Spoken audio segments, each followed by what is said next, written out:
September in New York pretends to be summer until the wind turns a corner and reminds you who was boss.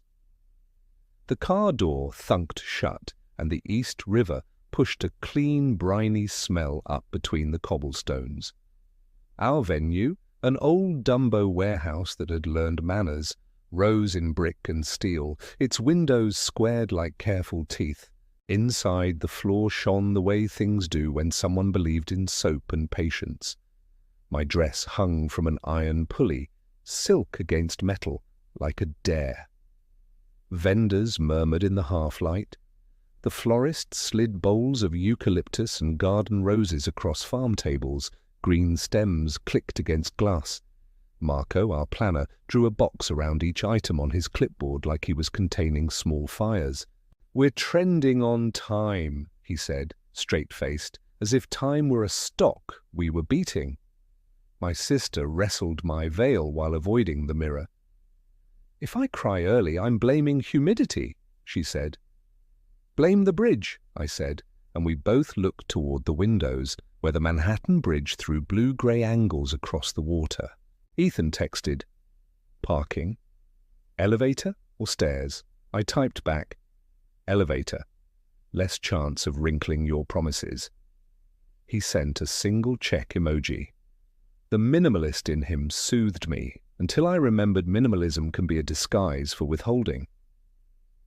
"Any confirmations from his side?" my aunt asked, tucking a shawl around my shoulders, the way she had done since childhood storms. I shook my head. Ethan had told me from the start. Small wedding, people who actually know us. He framed it as intimacy, and I let it be that because intimacy sounded better than absence.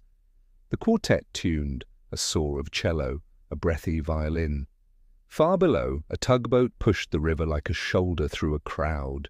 I stood in front of a smudgeless mirror and saw a woman who looked like she had slept, even though she hadn't.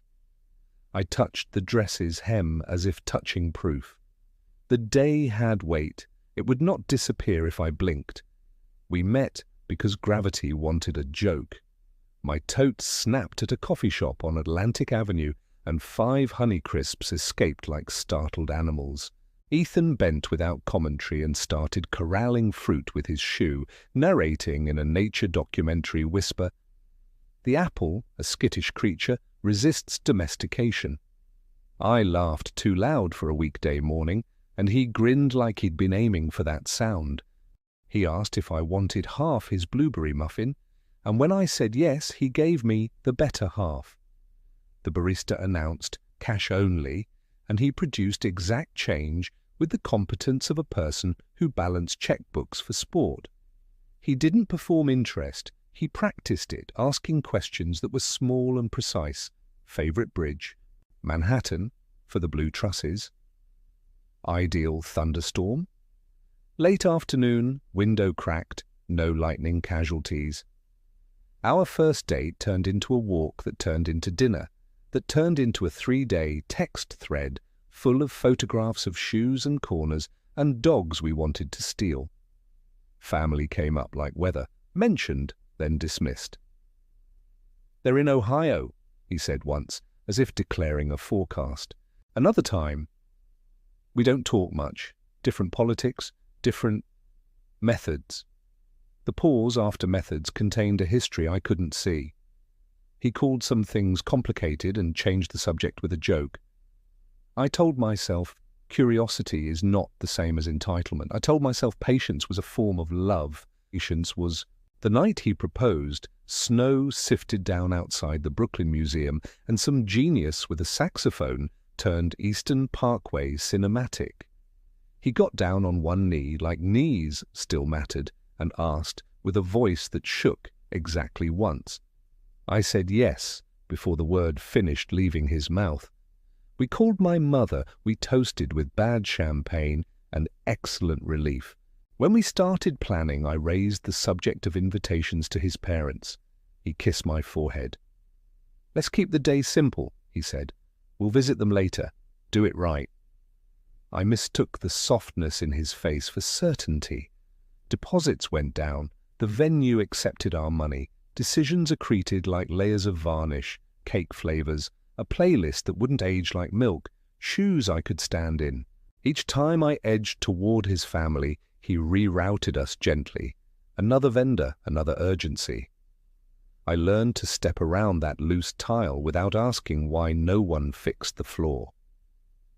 30 minutes to go, the venue found its strange quiet, the hush of a theatre before the overture. Guests drifted into their chairs, the room filling with the useful noise of people who know where to put their coats. Candles woke slowly on the tables we denamed after subway lines that taught us patience. F, G, A. Marco made a circling motion with his finger, which meant the quartet could move from warm-up to intention. I stood, my sister smoothed my dress with hands that remembered band-aids and fever foreheads. Then the far doors opened, an intake of breath rendered in steel. A woman paused under the lintel, adjusting to the light. She wore navy like it was an apology and clutched a small purse like a life preserver. Beside her, a man in a slate tie scanned the room with a vigilance that felt familiar. Their faces were jarring in their obviousness. Ethan's jaw reproduced, his particular way of holding his shoulders like he was bracing for impact, quietly. Ethan moved before sound caught up. 1 second he was at my side, the next he was halfway down the aisle, voice pitched to a low register I had heard only during fire alarms and once in a hospital waiting room for a friend. "Mum, Dad, today wasn't the plan," he said. The quartet slipped into something neutral, the way a radio station does when it loses signal. Murmurs rippled and then flattened, New Yorkers pretending not to be nosy. My aunt's hand found mine and squeezed a code from childhood. "Look at me. Breathe." Marco arrived like an usher from a kinder universe, gesturing toward the corridor. Ethan's mother mouthed, "We're sorry," to no one in particular. His father tightened his tie as if it could do more work. I felt a high, silver ringing in my ears, not panic exactly, more like the resonance after a struck glass. The line between my life and its edges thinned. I nodded to Marco. Let them through. We would put this somewhere with walls. The office had the personality of a receipt, useful, not sentimental. A laser printer ticked like it had a heartbeat. The window framed the river as if water could calm paper. We arranged ourselves by accident. I near the window, Ethan at the desk, his parents in the doorway like they might need to flee. "I told you not to come today," Ethan began, voice even from practice, not from ease. "I said we would talk after." His mother held her purse with both hands. "We drove all night," she said. Her vowels were round, Ohio soft. "I wanted to see your face. If you tell us to go, we'll go." I looked at the man I was about to marry.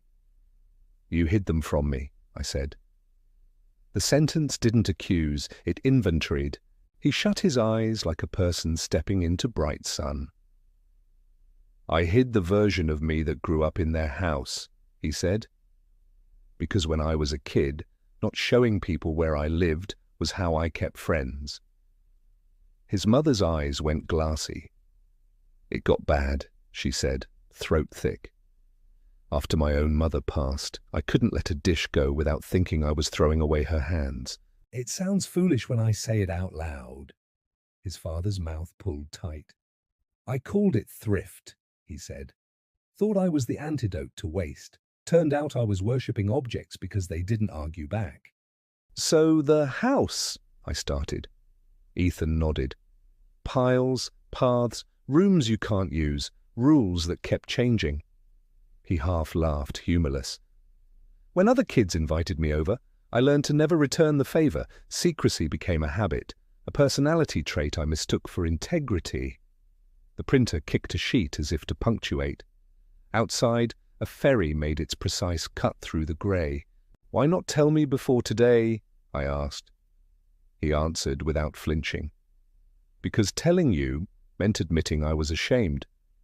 And shame is a quicksand you don't notice until you're ankle deep." He looked at his parents. What changed? His mother lifted her chin a fraction. I found the floor in the den, she said, with a woman from church who isn't scared of me. We've cleared a table. I ate soup at it on Tuesday. She gave a small, incredulous smile at her own sentence. We hired help. We put actual dates on a calendar like adults. His father exhaled through his nose. I told the pastor, he said. I said the word out loud. Hoarding. He didn't burst into flames. So maybe I won't either. Marco eased in, spectrum calm. We can hold for 10, he said, and glide without gossip. At 15, the room starts writing its own fan fiction. He looked at me like a colleague, not a damsel. I loved him a little for that. I turned to the 3 people who were about to be my family in different ways. Ground rules, I said. If you stay today, you are guests, not protagonists. No toasts, no spontaneous testimonies, no cornering me in a bathroom to reconcile history between mascara coats. After the ceremony, 1 photo. Tomorrow morning, coffee in a public place with fluorescent lights and bad muffins. Then, therapy on the calendar before we set foot in your house. Me and Ethan choose the therapist together. If any of this feels like a trick, we turn around. His father nodded like a man hearing a contract he could respect. Yes, ma'am, he said, and the ma'am didn't feel like distance. It felt like care. His mother pressed her lips together until they steadied. I brought my mother's handkerchief, she said. If I cry, it will be into that and not into your day. I faced Ethan last because the hardest truths are better set down when everyone is listening. I can marry someone who used silence to survive, I said. I can't stay married to someone who uses silence to avoid. He swallowed and let the words sit in us. I'm done avoiding, he said, clear as glass. I'll say the thing before it shapes the room, starting now. The ringing in my ears dulled to a softer tone. I looked at Marco. Back row aisle, please, I said. Sight lines, not spotlights. He nodded and vanished, the way good stagehands do.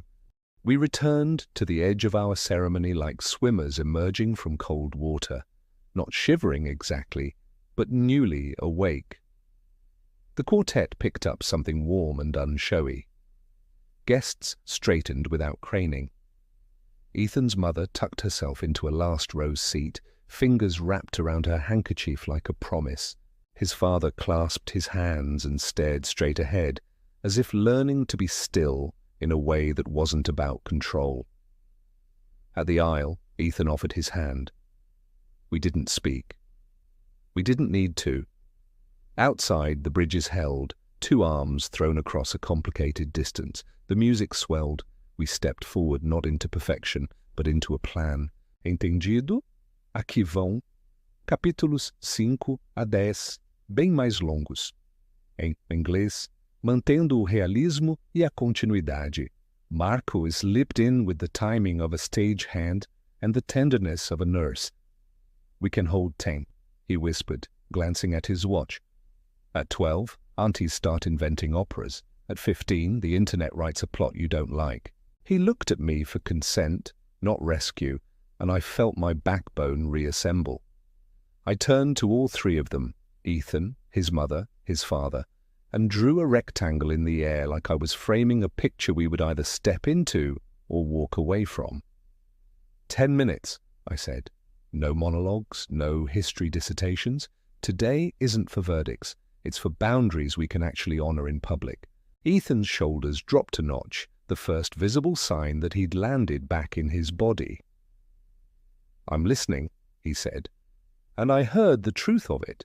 Not defensive, not performative. To start, I said, if you stay, you're witnesses. No speeches, no spontaneous prayers, no extended hugs that trap either of us in a corner.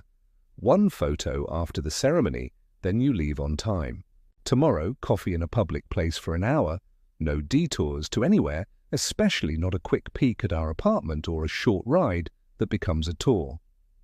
Before any visit to Ohio, we book a therapist and set a plan. Time-boxed sessions, a safe word, and a clear stop time. His mother clutched her clutch a little tighter, then forced her fingers to loosen, the way you would coax a cramp out of your own hand. "I brought my mother's handkerchief," she said, voice shaking but steadying on its own. "If I cry, it'll be into that. I won't make you dress a tissue." His father cleared his throat. "Say the safe word now so I don't pretend I didn't hear it later." "Yellow," Ethan said. "It means we pause, breathe. No one fixes anything for 60 seconds. He turned to me. "And I keep you beside me when we talk with them. I don't ask you to be gracious alone." I stepped closer to him. I could smell the starch in his collar, the faint lemon from the florist's hands. "I can marry a man who learned to hide to survive," I said. "I cannot marry a man who keeps hiding to stay comfortable. I need the hard things sooner, not perfect, sooner." He nodded, jaw flexing once. "Sooner," he repeated, a vow in a single word. "Starting here?"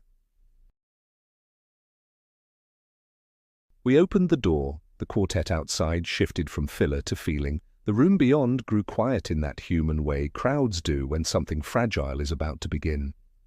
Marco guided his parents like a shepherd in a suit, back row aisle, sightlines, dignity, limits. Ethan reached for my hand. His palm was warm. Mine didn't shake. We returned to the edge of our aisle. The city throbbed through the windows. Ferries stitching white across steel water, a siren folding itself into distance, the bridge's ribs throwing their geometry over us all. "Ready?" he murmured. "Ready enough," I said. And sometimes enough is the bravest sentence in the room. The officiant, our friend Lila, a lawyer who believes in ceremony the way some people believe in good contracts, welcomed the room without a microphone. Her voice was shaped for juries and kitchens both. "We are here," she said, "because two people decided to make a promise in public, which is to say, with witnesses and accountability." The quartet thinned their sound to let her words sit. I could smell rosemary from the centerpieces, floor polish from the morning, and the faint metallic tang of the East River when the door opened to admit a late guest. I saw, without staring, Ethan S. mother fold her handkerchief into a sharp square and tuck it beneath her palm like a secret she planned to keep. My vows came first, by choice. I wanted to go on record before I could be swayed by sentiment. "I don't promise to never scare you," I said, voice steadier than my ribs. "I promise to tell you sooner when I am scared. I don't promise to be easy. I promise to be kind. I won't pretend the water beneath the bridge isn't there. I'll meet you in the middle anyway, on purpose, even on days the wind tries to push us off." Ethan took my hands like they were a map.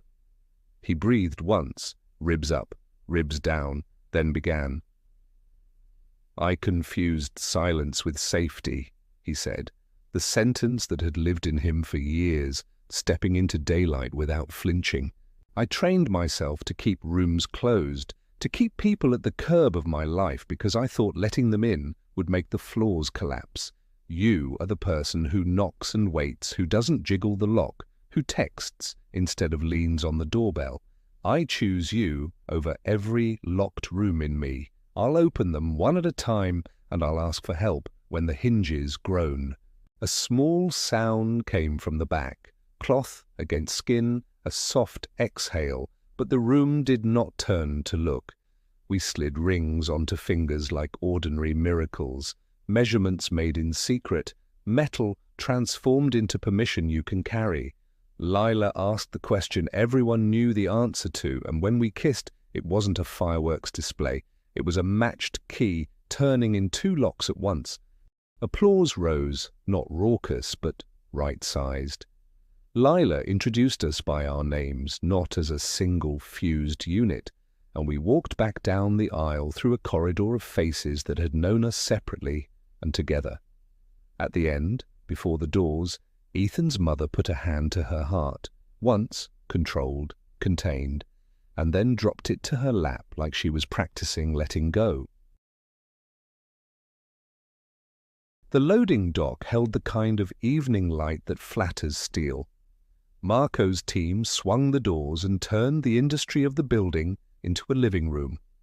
A bartender poured a signature Negroni with a cynical name. The F-train arrives when it wants, and the ice chimed in the glass like good gossip. People brought us their versions of us, college friends who remembered the late-night pizza, and the 3 a.m. essays, co-workers who knew Ethan as the reliable back-end guy who could make a crisis sound like housekeeping, my aunt, who kissed my forehead 3 times as if resetting my soul. Lila drifted through, quietly dismantling small fires, an uncle who thought he deserved the mic, a cousin who wanted a second first dance for TikTok.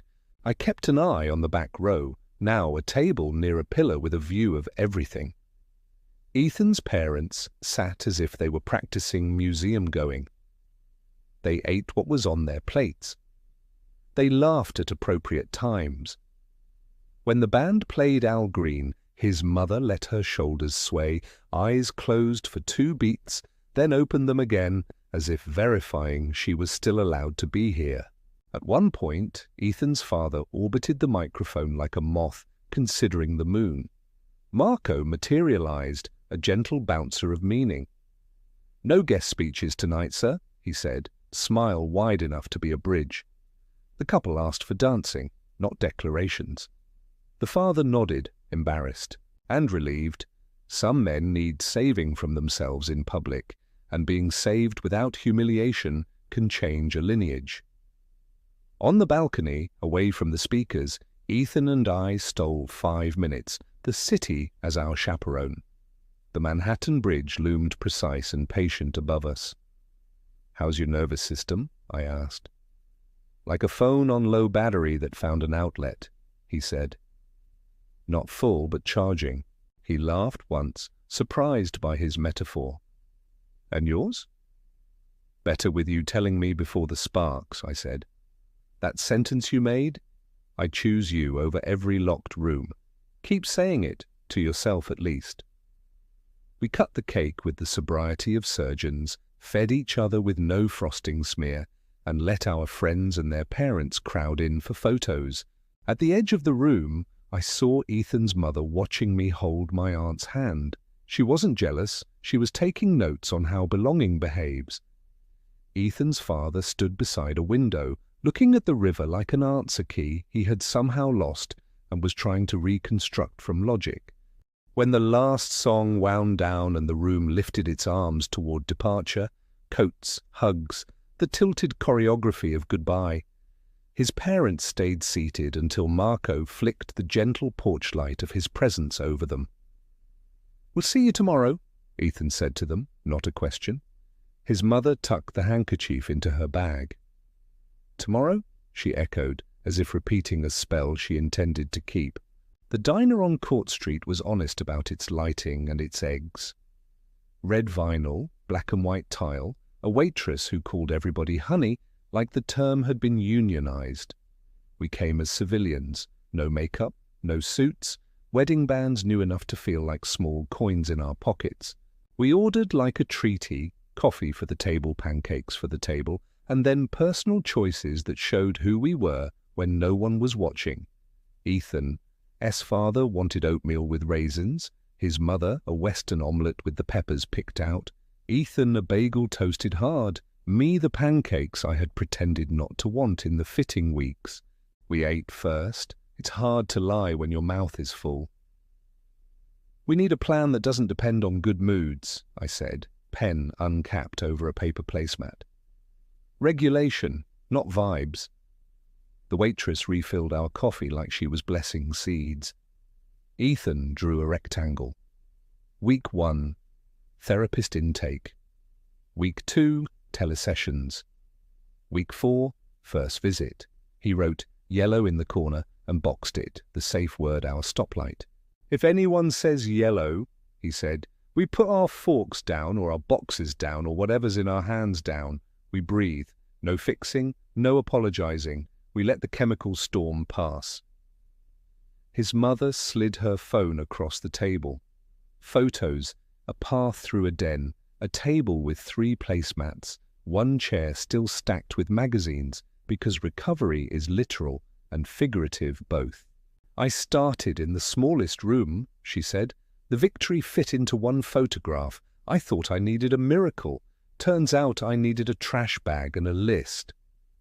His father's hands sat on either side of his bowl, not quite fists, not quite open. I told my pastor, he said, not looking at anyone. I said the word we didn't say. Hoarding. He said sin is the thing that eats your life quietly. Said confession is just naming what's eating. I am not asking you to forgive me for the rooms you couldn't bring friends into. I'm asking for a chance to hire help and not get in their way. Ethan's eyes glossed without spilling. When I was 14, I started getting good at being gone, he said. Baseball practice, group projects, study hall, school made sense. Home was a maze I knew too well. He looked at me. I will not make our house a museum of my avoidance. We set rules, 90-minute sessions in Ohio with a timer on the stove, snacks and water at the top of each hour, one room at a time. Everything that leaves the house goes straight to the trunk. No items go to the garage for later, because later is a trapdoor. We stacked dates like bricks. We paid the check like we were paying the first month of rent on a saner life. Leaving, we walked out separately, his parents first, then us, because practicing healthy exits in daylight is how you avoid parking lot panics after church and weddings both. On the sidewalk, Ethan took my hand and squeezed twice. Our old code meant steady. Our new code meant here. Ohio announced itself in flat vowels and straight lines. The rental car's GPS guided us past tidy lawns, flags for high school teams, and porch chairs that had weathered 4 presidents. His parents, split level, looked like a man who still wore his prom suit to work. Not wrong, just out of time. The shrubs along the walkway had grown into each other, a green conspiracy. Inside, the air held dust and a sweetness, like the bottom of a cereal bag. The front room wasn't chaos. It was history without a narrator. Towers of newspapers in bands, unopened gadgets that had been solutions to problems no one named, bags within bags, the matryoshka of anxiety. The light struggled through lace curtains and landed in stripes on the carpet. We set the timer for 90 minutes and announced the rules like pilots. We're flying at a low altitude, I said. We will land at exactly 0. I labeled 4 bins in a kindergarten teacher's print. Keep, donate, discard, decide later. Decide later is not a 5th column, I warned. It is small, and it empties at the end of this session. For the first 30 minutes, we were a machine that looked like a family. Ethan S. father cut down cardboard with the satisfaction of a man who finally met a job he could finish. His mother carried 2 bags at a time to the trunk, breathing like a runner at a sensible pace. Ethan counted magazines into stacks of 10, each completed tower a little island of proof. Then a drawer fought back. Inside, youth group flyers with Ethan's name on sign-up lines, a certificate for a purity pledge he never signed, a Polaroid of him at 13 standing by a stack of donations that never left the porch. He went quiet, the kind of quiet that hums at a frequency you feel in your teeth. His mother stepped toward him, palm wide. He flinched, small, automatic, a reflex from 20 years ago. She recoiled like she'd touched a hot stove. Yellow, I said, first, then again because the room had momentum. Yellow, yellow. We all froze. The timer kept going because time doesn't honor safe words. We breathed until we remembered how. I'm angry that paper can make me 14, Ethan said finally, voice low. I'm angry that my body remembers before I do. He looked at his father. And I am angry at you for calling what was happening thrift and for making me the one who learned to disappear. His father put the box cutter down, palms on his thighs like he might kneel, and didn't. I was proud of the wrong muscles, he said. The ones that lift and stack and shut up. Not the ones that say, I am wrong. He swallowed. I am wrong.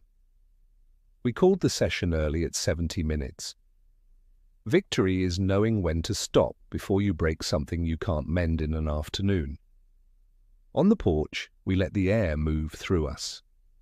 A neighbor waved the way neighbors wave in the Midwest, friendly, curious, respectful of silence. We chose one box to take, a curated Mercy, drawings, one wobbly clay mug, the Polaroid of cat and boy. Everything else would wait for the professional and the next appointment. We shut the trunk. The sound was not triumphant, it was adult.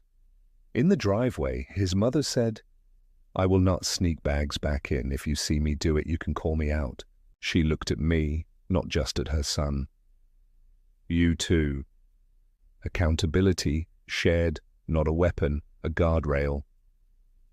Back in Brooklyn, the box became a centerpiece. We didn't open it like a treasure chest, we opened it like a patient file. On the kitchen table, we spread artifacts as if building a language from roots, crayon maps of imaginary neighborhoods, a spelling test with a star, the Polaroid of Ethan with Pippin, a white cat with a grey ear that crooked like a question mark. Ethan held the clay mug, cobalt glaze pooled thick at the lip, and said, I made this on a day the kiln didn't explode. I forgot that there were days like that. We scanned the photos. We framed 2, Pippin and Boy, for our hallway, our wedding portrait for a padded envelope. We drafted a letter because letters travel better than speeches. It said, What went well? You showed up, you stayed back row, you left on time. What must change? No drive-by visits, no donations secretly transferred to the garage. What's next? Therapy? Thursdays at 6, first 3 sessions already booked. Next, Ohio visit in 6 weeks, 1 room only, timer on the stove, decisions emptied before we leave. Therapy began on video. A woman with kind eyes and a precise clock taught us to name sensations without narrating doom. Ethan learned to say, my chest is a drawer stuck halfway. And I learned to answer, is it better if we jiggle or if we wait? His mother learned that sentimental is not the same as essential. His father practiced apologizing without adjectives. In our own home, we built rituals that stuck. 10 minutes of unpretty truth before screens, 2 taps on the counter when either of us felt the old door closing, a Sunday walk on the promenade where we didn't talk about family until we reached the second bench by the lamppost. Sometimes we failed. We rerouted without drama. Progress looked like remembering the plan before the panic finished tightening its belt. We sent the padded envelope to Ohio, 2 photos and the letter. A week later, a small package came back, a folded quilt in blues, stitched by Ethan's grandmother, laundered and sun-dried. No note. The absence felt respectful, new. By November, the den had a table that could host soup and a jigsaw puzzle at the same time. By December, 3 bags a week left the house, counted out loud like an AA chip ceremony. At New Year's, Ethan's father texted a photo of the garage with the caption, "Found the floor, didn't fall through it." We sent fireworks emojis and then words because emojis don't build muscles. On a cold night in January, walking the promenade under a sky the color of nickel, Ethan said, "I'm not less afraid of what home can do to me. I'm just more practiced at not letting fear steer." He slipped his hand into mine, Wedding band cool, then warm. I thought marriage would be a door closing. It feels like windows open even when the wind bites. The bridge held, a rib cage over water. The city went on with its noises, ferries, dogs, a couple fighting kindly about laundry. We weren't a miracle. We were a plan, executed with mercy, revised when needed, stubborn as a list on a fridge. We kept the mug, we kept the photo, we kept each other honest.